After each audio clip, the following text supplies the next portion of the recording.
The film opens and we see a 13-year-old named Sam Brenner. He loses in a Donkey Kong competition to an obnoxious short boy named Eddie. A man announces footage of the tournament is going to be sent into space by NASA as part of a time capsule. In the present day, we see Sam, who is an electronics worker. He sits with his friend Cooper, who is the president of the US, but very unpopular. We then flash to Guam, where the sky lights up and ships from the retro game Galaga fly out. They hit a sign as they fly and it turns into pixels. They attack a Navy base and everything they hit turns into particles, including entire soldiers. Later, Sam is summoned to the White House and runs into a Navy commander named Violet. Sam talks with President Cooper, who tells him about the Air Force base attack. He shows him some footage and the two realize the attackers were the game Galaga. Sam briefs the White House and says they are from the vintage edition of the game. On the way home, Sam runs into his old friend Ludlow. The two go back to the White House and Ludlow talks about the old arcade footage they sent into space years ago.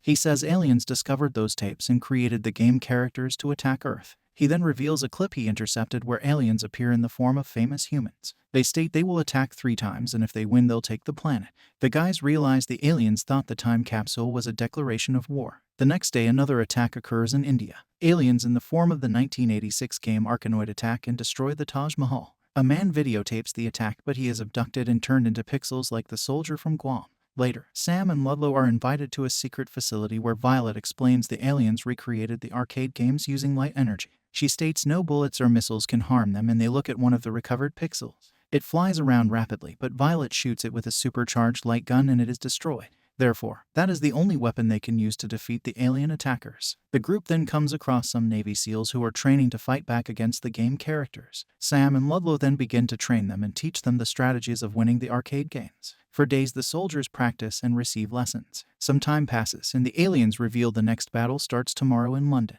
The army arrives at the location and clear the area. As they hold up their light guns, the sky suddenly brightens and the aliens appear. Then a bunch of digital mushrooms fall and Sam reveals the arcade game is Centipede. He yells to shoot each one from the head down and not the middle or it will split into 2. A green centipede then appears and begins to bounce off the mushrooms like it does in the game. The soldiers open fire but begin to split it in half and Sam gets angry while watching. One soldier is eaten and it becomes clear they are losing the fight. Sam then takes a gun and begins to fire at the centipede. He makes quick work of it because he knows exactly where to shoot and how it moves. Ludlow joins in and the duo take care of the next wave while shooting back to back. The last centipede escapes but Sam destroys it right before it eats a child.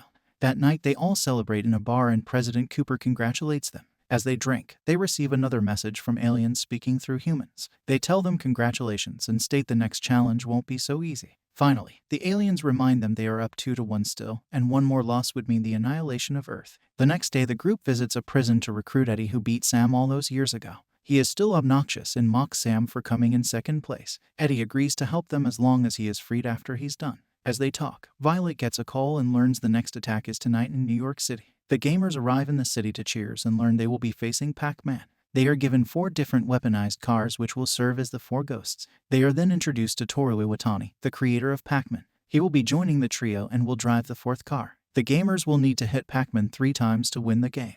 Night falls and they see a large Pac-Man tearing up New York City and turning everything into pixels. Toru sees this and becomes sad because he created Pac-Man as the good guy. Not bad. He decides to get out of the car and try to calm him down, but his hand is bitten off. The guys then chase Pac-Man as he causes chaos down the street and eats a fire truck. They split up and corner him, and Eddie takes one of the lives by driving into him. Pac-Man respawns down the street and eats a power pellet. The cars lose their attack ability and now have to race away because Pac-Man could eat them. Ludlow is targeted and speeds away, but half of his car is eaten and turns into pixels.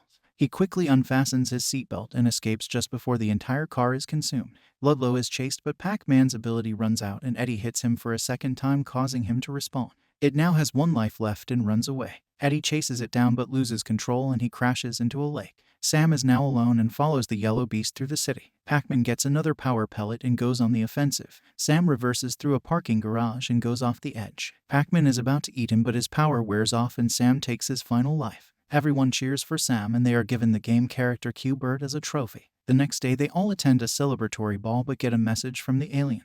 They state that the humans violated the rules of the game so their planet will be destroyed in 12 hours. Eddie eventually tells Violet's son that he used cheat codes which gave him super speed, which is also how he beat Sam back in the day.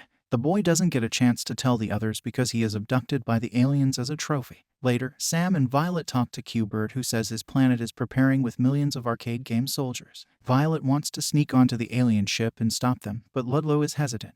The next day, the aliens arrive and unleash waves of game characters onto the city. They wreak havoc and turn everything they touch into digital pixels. The trio arrives at the scene and sees a building get taken out by some Tetris pieces. The group arms themselves with light guns, and Ludlow splits from the group to defend a school bus being attacked. He then runs into Lady Lisa, an old character from the game Dojo Quest who he has a crush on. He confesses his love to her, but she attacks him. When he surrenders, he persuades her to change sides and the two kiss on the street. Then Eddie appears because he wants to make up for his cheating. Meanwhile, Sam and the others are summoned to the mothership to face the alien boss one-on-one. The alien takes the form of Donkey Kong and the kidnapped humans stand to the side. Donkey Kong begins to roll barrels at them and they have to jump and climb the ladders. Sam makes it to the third level but thinks he cannot win because there is no pattern to the barrels. However, Violet's son tells him he can do it, and Eddie only beat him in the past because he was cheating. This gives Sam some newfound confidence and he swiftly takes out the barrels and continues climbing. Violet gets trapped though and hangs off the ledge of a level. Sam sees this and races to her with a hammer. He blocks the barrels and pulls her up to safety. Back on Earth, the gamers get cornered by an overwhelming amount of arcade characters. Sam then reaches the top of the game and throws his hammer at Donkey Kong.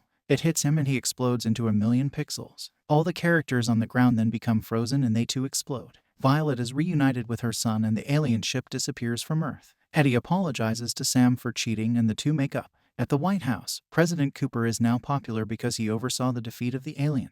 As the movie comes to a close, the gamers are honored and swarmed by reporters, and the Pac-Man founder gets his hand back.